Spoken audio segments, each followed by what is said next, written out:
the Ethiopian slave who became the ruler of India, and a shrewd statesman in the Deccan region in the 16th century. Malik Ambar was a brilliant strategist. He innovated guerrilla warfare tactics, which later influenced the Marathas.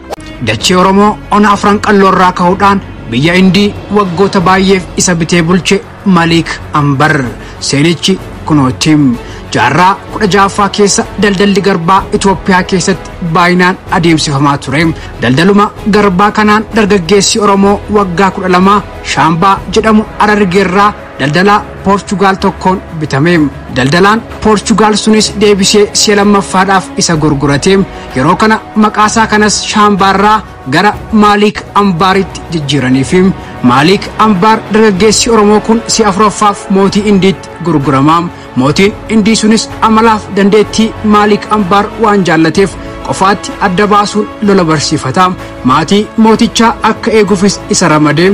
Malik Ambaris gara bal'inaan mooticha waggoota baay'eedhaaf tajaajila. Achumaanis siyaasa biyyattii barachaa dhufe. Dhumarrattis waraana mataasaa hundeeffachuun lola baay'ee gaggeessee injifachuun mootota Indii xiqqaarraa hanga gurguddaatti fonqolchuun mootii yookaan muummicha ministeeraa biyya Indii ta'uudhaan waggoota baay'eedhaaf gaggeessaa tureera. Seenaa Indii keessattis mootii dhiibbaaf jijjiirama guddaa fide jedhamuun hangaarraatiyyuu seenaansaa ni leellifama. Nama kana addunyaan afaan garaa garaatiin jabina isaa leellisaa turaniiru. Ambar also excelled in administration.